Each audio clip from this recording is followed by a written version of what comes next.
Você acompanha a partir de agora TV Saber. Apresentação Gil de Oliveira.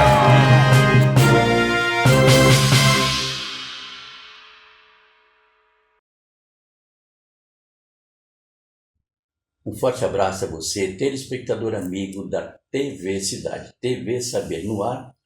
Hoje falaremos de um assunto extremamente importante, a proteção de nossas crianças e nossos adolescentes.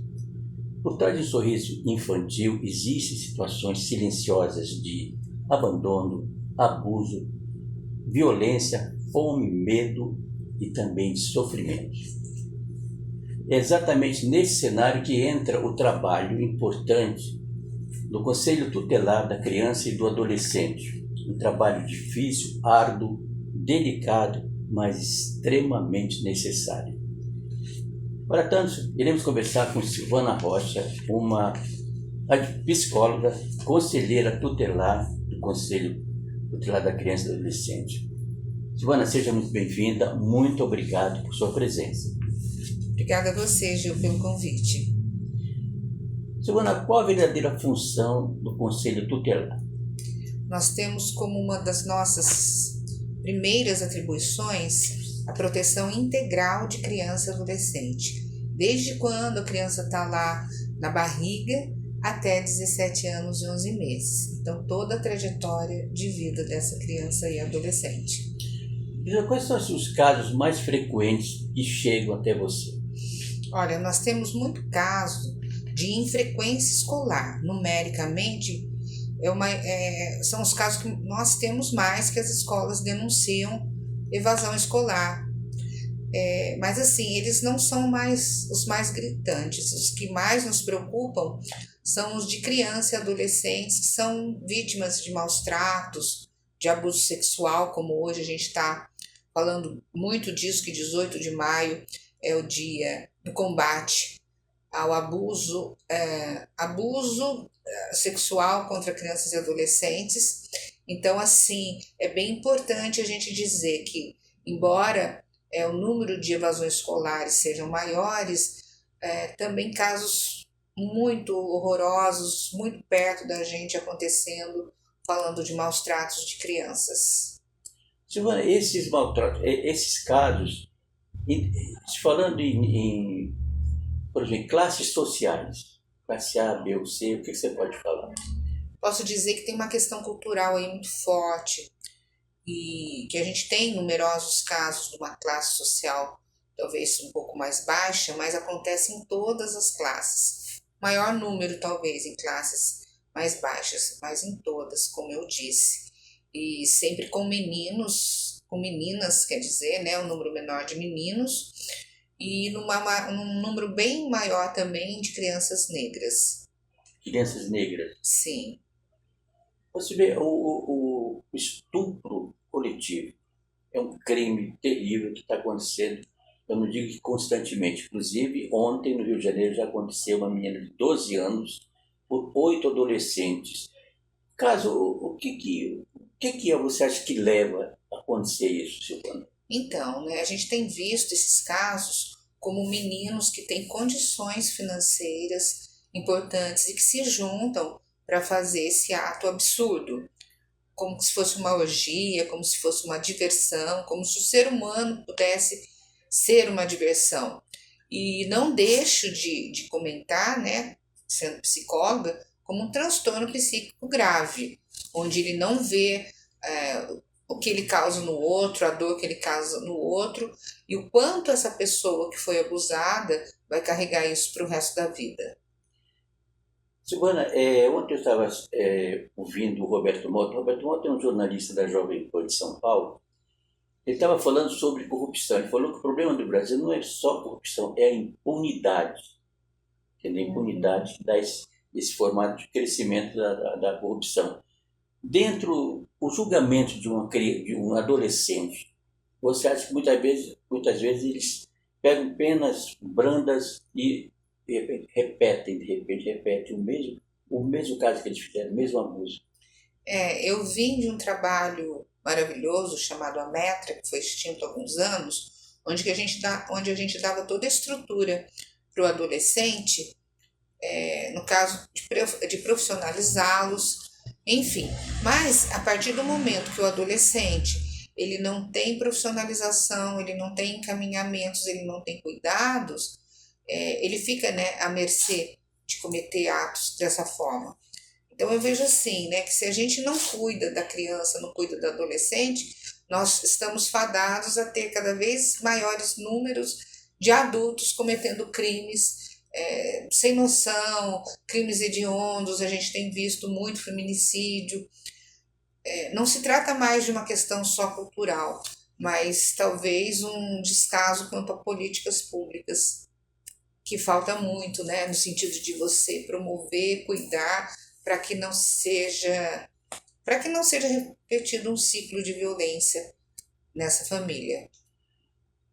Giovana, como identificar abusos, por exemplo, dentro de emocional de uma criança? Esses abusos, eles acontecem muito dentro de casa?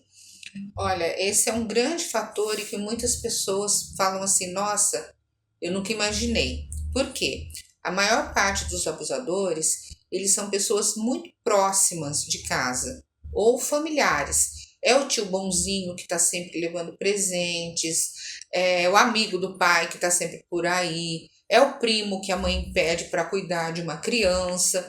Então, assim, expondo a criança a fatores de risco, achando que o abusador vai ser uma pessoa desconhecida, e não é. Grande índice dos nossos atendimentos são pessoas muito perto da constituição do núcleo familiar ali. Isso é assustador, porque a criança, quando muito pequena, ela confunde o abuso sexual com alguma coisa de carinho, de aproximação. Ela não entende no primeiro momento, porque ela desconhece. E a gente tem uma fala muito repetida, parece combinada, de todos os abusadores, que é assim: se você contar para alguém, eu mato você. Parece que é uma fala combinada. Então a criança se encolhe, ela fica mais triste, ela tem medo de falar. Então, respondendo a sua pergunta de como observar isso, né? Então, na escola, aquela criança que era participativa, ou em casa, aquela criança que era falante e começa a se aquietar, ficar mais no seu quarto, ficar mais inibida, com mais dificuldades de se colocar, quando ela começa a apresentar comportamentos diferentes, cabe aos pais, aos educadores entenderem que alguma coisa errada está acontecendo. Se não o abuso, uma questão importante de saúde. Mas, de toda forma, nós adultos precisamos ter esse olhar diferenciado. Não é que a criança está agitada, que vai ficar difícil conviver com essa criança. Não é isso. Algum problema ela está vivenciando de saúde psíquica ou física, ou mesmo uma questão de abuso.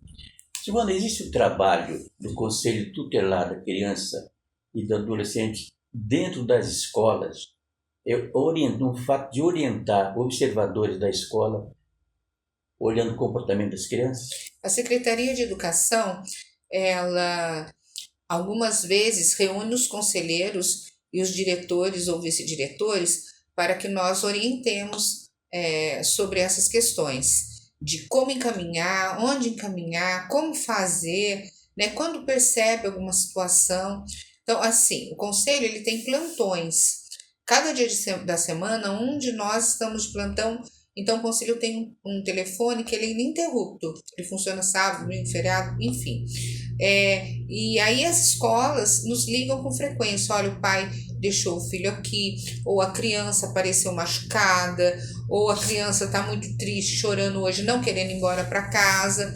Então, a gente sempre está conscientizando os coordenadores, supervisores das unidades escolares, e eles sempre se reportam a nós, não só para falar de evasões, mas também de crianças que apresentam comportamentos diferentes, ou os pais apresentem um comportamento diferenciado. Nesse caso que você relatou, vocês recebem denúncia de uma escola, de uma criança que chegou machucada e não quer voltar para casa. Qual que é a ação do Conselho Tutelar? A primeira ação é a gente encontrar na família extensa. Então vamos imaginar que o pai bateu nessa criança, machucou, ela não quer voltar para casa. Então a gente chama essa mãe, Se a mãe não acreditar, não quiser tirar o pai naquele momento da casa, ou o padrasto, a gente vai procurar alguém da família extensa que cuide dessa criança.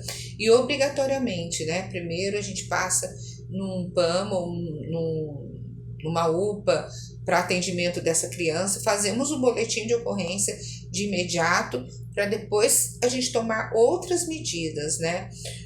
E uma coisa que muito nos assusta é que, pelo fato de muitas vezes acontecer dentro de casa, a gente muitas vezes precisa fazer com que a genitora escolha entre o padrasto ou a criança, e muitas vezes ela fica com o padrasto e a gente tem que acolher essa criança quando não há um outro familiar. Taubaté tem 2 núcleos de atendimento, um de criança e um de adolescente, que quando a gente não encontra ninguém da família extensa, que são tios, avós, pessoas que têm uma relação afetiva com essa criança, nós somos obrigados a utilizar o acolhimento para essas medidas emergenciais. Luana, o silêncio ainda seria o maior aliado da violência infantil? Ah, sim. O silêncio, ele protege o abusador. O silêncio, ele repercute o medo. O silêncio faz com que a criança desenvolva pensamentos negativos, que ela não seja tratada. O silêncio impede que se saiba como chegar nessa criança. Ele é, na verdade, parte de todo esse transtorno, né? Quando uma criança se cala, ela precisa ter um apoio, ela precisa ter um clima favorável para que ela possa relatar sem medo de consequências. E a gente também se preocupa, né? Em Taubaté está sendo implantado, ainda não tem escuta especializada. O que é isso? É muito equivocado e revitimiza essa criança quando ela conta. Vamos imaginar que ela conte na escola. Ela conta para a professora, ela conta para o diretor, ela vai no hospital, ela conta para a enfermeira, ela vai para a delegacia, ela conta lá na delegacia. Então, cada vez que ela conta, ela se revitimiza. Então, a gente precisa da implantação urgente da escuta especializada no município para que essa criança não passe por esse sofrimento tantas vezes. Como que funciona essa escuta especializada? Seria um profissional, né, especializado, e só ele ouviria essa criança e ele faria um relatório para todas as outras unidades, para que essa criança não precise ficar relatando exaustivamente a história que ela viveu. Luana, na sua opinião, a família brasileira ela está mais preparada ou está mais perdida na educação dos filhos nesse sentido? Eu acredito assim que quando as pessoas, né, não conhecem muito o outro e vai residir com essa outra pessoa, conhece muito pouco e leva um padrasto ou uma madrasta para casa, ela está expondo não só a vida dela, como a gente está vendo o grande número de feminicídios, como também a vida da criança.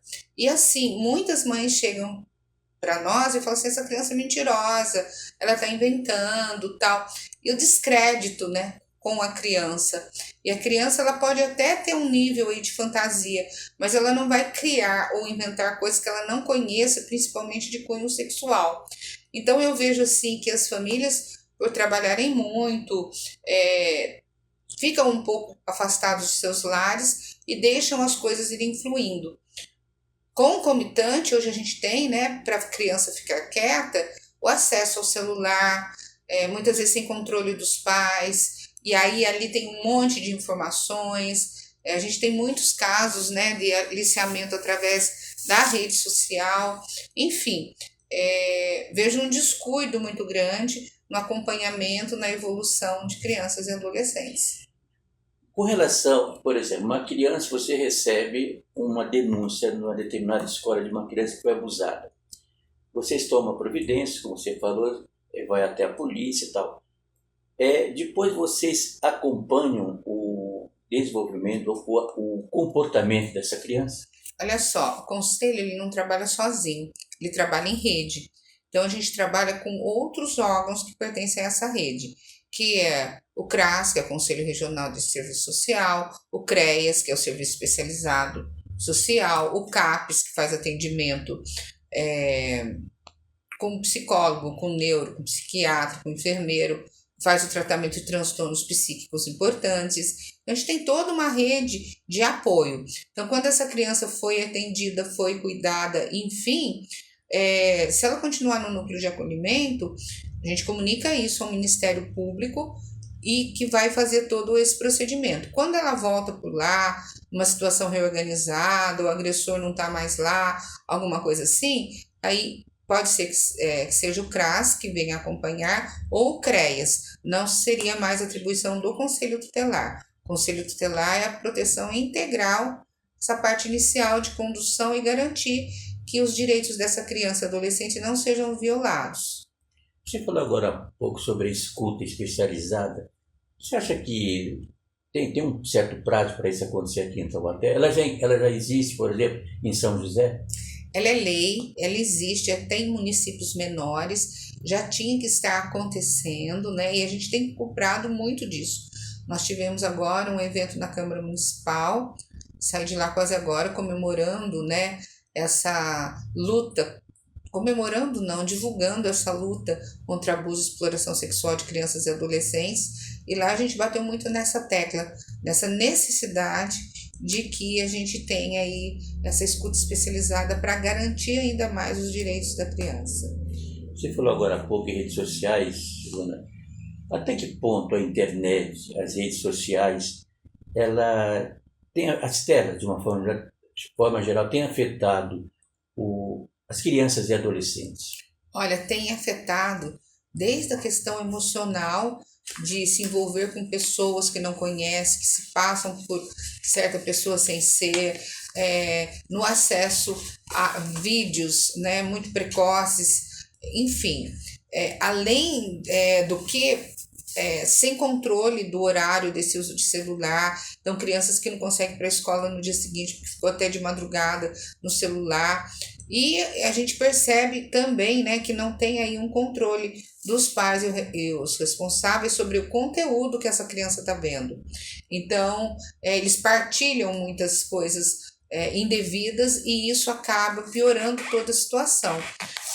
Daí a importância, né, dos pais terem esse controle, de terem um diálogo para conseguirem não deixar que essa criança tenha algum momento de negligência em sua vida e sofra as consequências disso. Silvana, outro problema seríssimo é o bullying e cyberbullying nas escolas. As Sim. escolas, elas estão preparadas para enfrentar esse tipo de problema, porque ele vem num crescente. Sim, então o que a gente entende é o seguinte, né? Situações em que o adolescente, a criança denuncia, ou para a escola ou para o pai, é possível lidar. As escolas estão muito de olho, sim, nesta questão, principalmente do bullying, o quanto isso afeta.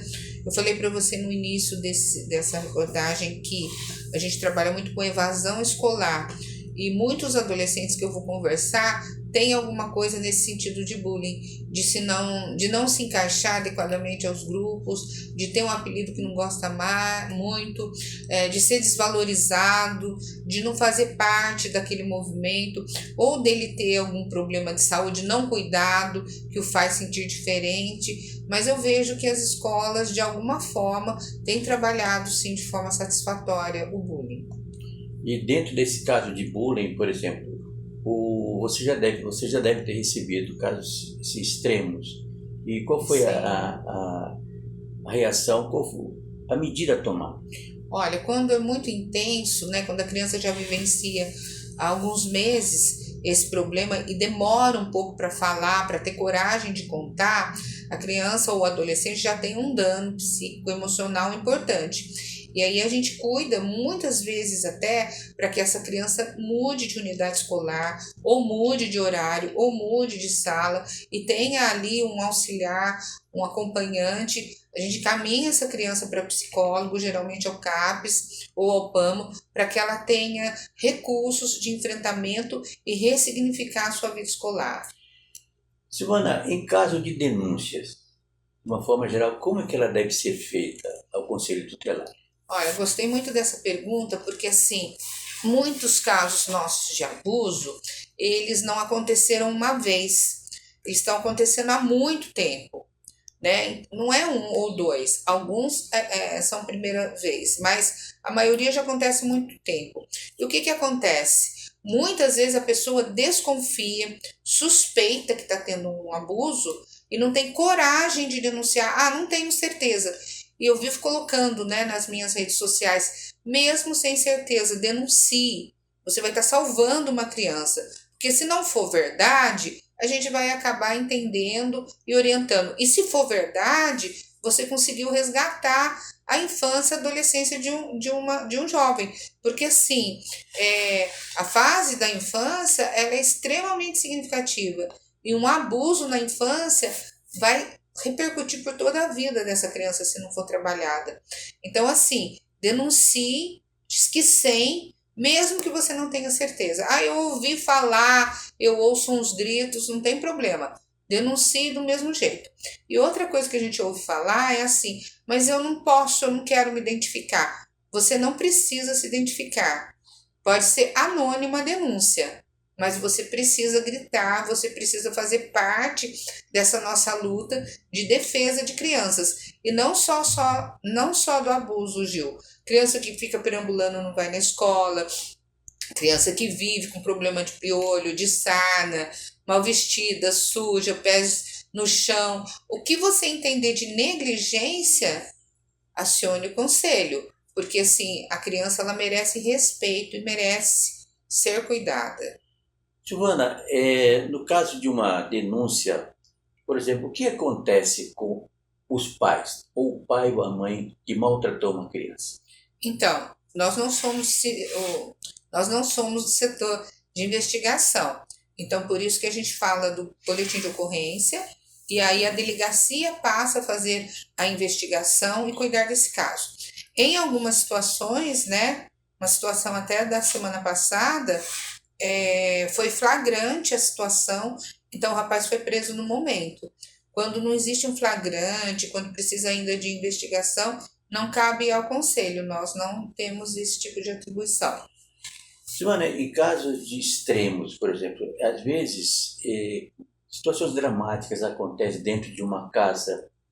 Você já passou por um momento assim extremo que marcou profundamente o seu trabalho? Ah, tem muitos, Gil, tem muitos.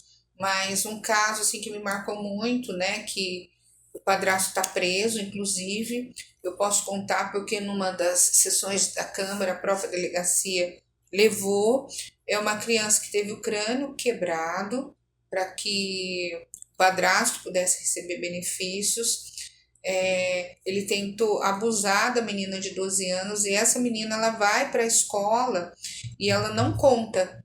Ela aparece na escola mancando e uma diretora brilhante, por isso a importância desse olhar diferenciado do diretor perceber que tem alguma coisa errada.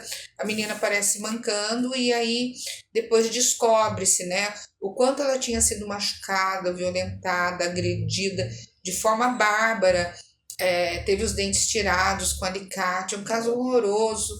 Quando eu chego com a criança no HMUT, inclusive as enfermeiras se sensibilizaram muito, enfim, e a escola identificou essa criança, nos chamou, era meu plantão, eu fui até lá. E aí a criança me conta, né, no caminho, que ela foi para acolhimento, lógico, muito machucada, que ela tinha um irmãozinho que não andava mais. E aí quando a gente vai na casa, a gente encontra uma criança deitada, que teve o crânio quebrado e que não estava andando mais. E ali esse padrasto ele fugiu, depois ele foi capturado, a mãe conseguiu, né, um núcleo familiar que a acolhesse, tem uns 6 anos isso, essa criança hoje, ela fez todas as cirurgias necessárias, anda com um pouco de dificuldade, mas foi visto, né, foi protegido e o padrasto foi preso. Então, assim, esse caso ele me sensibilizou muito pela gravidade em que nós encontramos as crianças. Mas tem muitos outros, né, muitas outras histórias de abusos sexuais e o pior, Gil, de crianças cada vez menores, porque elas são vítimas fáceis e elas não contam. Então, elas são em número cada vez mais crescentes. E onde está esse padrasto? Ele está preso. Continua preso. Continua preso. 20 e poucos anos que ele pegou. Eu acho muito pouco. Eu também. Existe um trabalho preventivo dentro das residências de pessoas que você recebem denúncias? Não, mas existe assim um trabalho do CRAS. O que o CRAS faz, né? O CRAS e o CREAS. O CREAS quando é um pouco mais intensa a questão. O CRAS dá esse amparo às famílias que recebem os benefícios, tipo LOAS, tipo Bolsa Família. Então o CRAS meio que acompanha e identifica ali sinais de risco. Quando ele percebe que tem crianças e adolescentes envolvidos, eles nos chamam. Mas não tem como a gente identificar se essa família não comparecer num posto, se não levar essa criança para vacinar, ou se o vizinho não denunciar. A gente precisa contar com a população para que hajam as denúncias. Mas os CRAS, eles fazem um serviço excelente e eles meio que captam, né? A pessoa vai lá para atualizar algum benefício social, eles já fazem ali um levantamento do núcleo familiar, de como que tá, o que está acontecendo, e conseguem, na verdade, fazer toda a orientação e promover recursos para a melhoria dessa família. Silvana, a violência contra crianças e adolescentes, você acha que ela tem diminuído, ela vem diminuindo? Não, ao contrário. Ela está cada vez mais intensa. O conselho, Taubaté tem 2 conselhos. Um que trabalha mais periferia, qual eu pertenço, e o 2 que trabalha uma área mais central.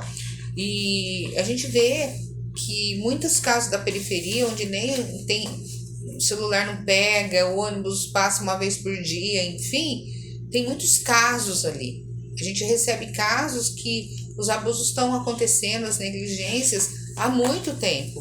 Então, o número tem sido crescente, a gente tem trabalhado bastante com isso e acredito que isso seja uma resposta ao trabalho que o Conselho tem feito, de divulgação, de campanhas, de avisando a importância de denunciar.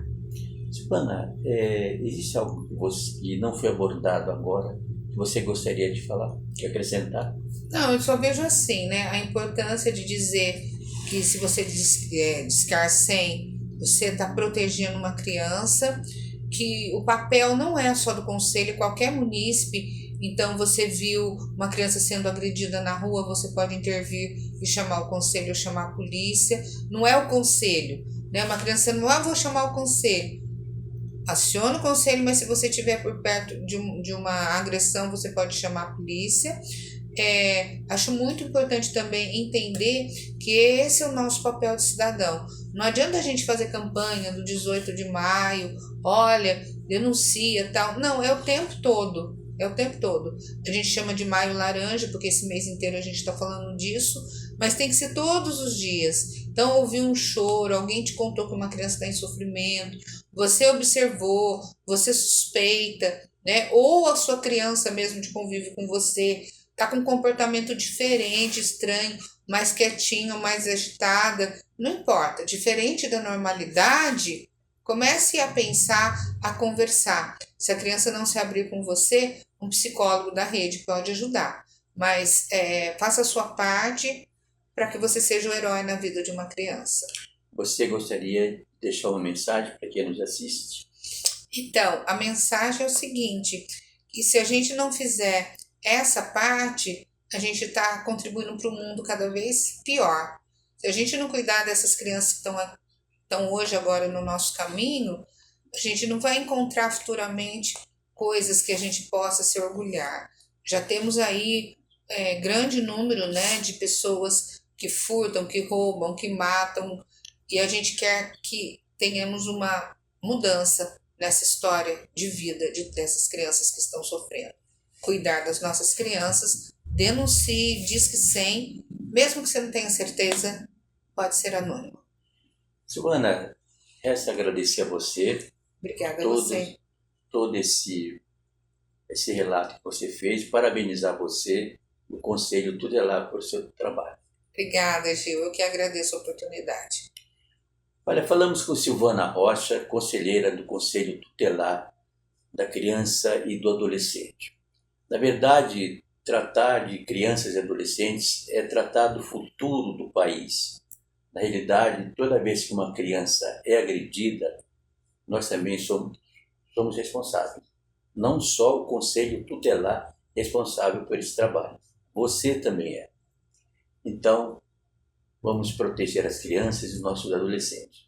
TV Cidade, TV Saber chega ao seu final. Agradecemos o carinho da sua atenção, da sua sintonia, da sua audiência. Estaremos de volta na próxima semana.